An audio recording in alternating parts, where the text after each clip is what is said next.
Erattupetta service സഹകരണ ബാങ്കിന്റെ തട്ടിപ്പിൽ പരാതിയുമായി കൂടുതൽ പേർ രംഗത്തെത്തുകയാണ്. അടിയന്തര ചികിത്സയ്ക്ക് പണം ആവശ്യപ്പെട്ടിട്ട് പോലും ബാങ്ക് നൽകുന്നില്ല എന്ന് നിക്ഷേപകനായിട്ടുള്ള സണ്ണി സേവ്യർ പറയുന്നു.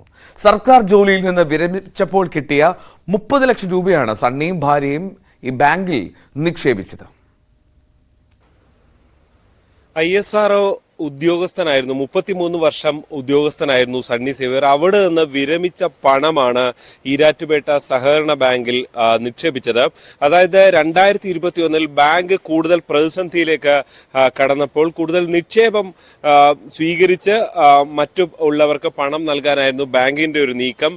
ആ വലയിലാണ് ഫലത്തിൽ സണ്ണി സേവ്യർ കുടുങ്ങുന്നത് എന്നതാണ് അദ്ദേഹം പറയുന്നത്. അവിടെ ജീവനക്കാരനല്ലാത്ത അവിടുത്തെ ഒരു മുൻ ജീവനക്കാരൻ ഫോൺ വഴിയും നേരിട്ടുമൊക്കെ എത്തി നിക്ഷേപത്തിന് ക്ഷണിക്കുകയും അങ്ങനെ കൊണ്ടുപോയി നിക്ഷേപം നടത്തുകയുമായിരുന്നു. 1 വർഷം എന്ന് ആദ്യം ഇവർ പറഞ്ഞിരുന്നെങ്കിലും പിന്നീട് 25 മാസത്തേക്കുള്ള നിക്ഷേപം എന്ന നിലയിലേക്ക് പേപ്പറുകളിൽ മാറ്റം വരുത്തിയതായും ഇദ്ദേഹം ആരോപിക്കുകയാണ്. മാത്രവുമല്ല, ഈ വിഷയത്തിൽ ഈ നേരിട്ടല്ല പലിശ നൽകിയിരുന്നത്, നേരിട്ട് കയ്യിൽ, അതായത് ബാങ്ക് വഴിയല്ല നേരിട്ട് കയ്യിലൊക്കെ ഏൽപ്പിക്കുന്ന രീതിയായിരുന്നു ബാങ്ക് സ്വീകരിച്ചതെന്നും അദ്ദേഹം വ്യക്തമാക്കുകയാണ്. 6 മാസം കഴിയുമ്പോൾ പലിശയും കിട്ടാൻ താമസം വന്നു. അപ്പം ഞാൻ ബാങ്കിൽ നിന്നപ്പോഴാണ് നിക്ഷേപം ഇത് സംഗതി പൊട്ടിക്കൊണ്ടിരിക്കാൻ എനിക്ക് മനസ്സിലായത്.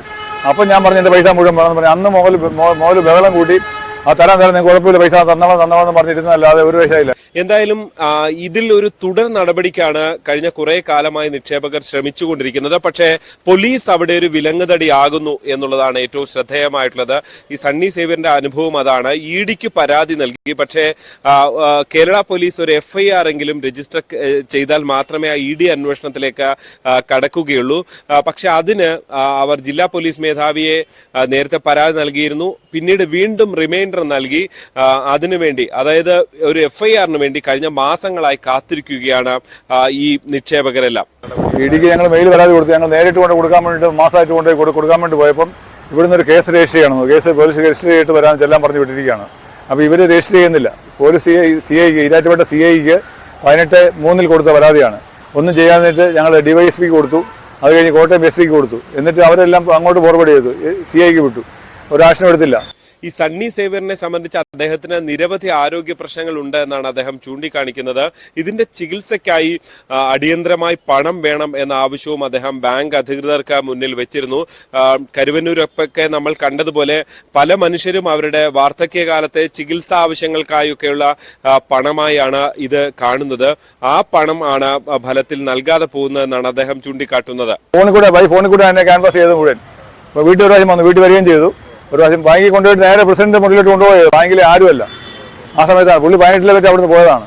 ഞാൻ കൊടുക്കുന്ന 21 മാസമാണ്. എന്തായാലും പോലീസിന്റെ ഭാഗത്ത് നിന്ന് ഒരു അനുകൂല നടപടിക്ക് വേണ്ടി അവർ കാത്തിരിക്കുകയാണ്. അവർ ED അന്വേഷണവും പ്രതീക്ഷിക്കുന്നുണ്ട്. സഹകരണ മന്ത്രിക്കും ഒപ്പം തന്നെ മുഖ്യമന്ത്രിക്കും ഒക്കെ പരാതി നൽകിയെങ്കിലും കൃത്യമായൊരു ഇടപെടൽ ഫലത്തിൽ സാധിക്കാതെ പോകുന്ന നിലയാണുള്ളത്. MLA സെബാസ്റ്റ്യൻ കുളത്തിങ്കൽ ഇടയ്ക്ക് ചില അനുരഞ്ജന യോഗങ്ങളൊക്കെ നടത്തിയിരുന്നു. പണം നൽകാമെന്ന് ബാങ്ക് വാഗ്ദാനം നൽകുകയും ചെയ്തതാണ്. പക്ഷെ പിന്നെയും പണം നൽകാത്ത സ്ഥിതിയാണ് അവിടെയുള്ളത്. എന്തായാലും ഓരോ ദിവസം കഴിയുമ്പോഴും കൂടുതൽ നിക്ഷേപകർ പരാതിയുമായി രംഗത്ത് വരികയാണ്. കോട്ടയത്ത് നിന്ന് G. ശ്രീജിത്ത്, ന്യൂസ്.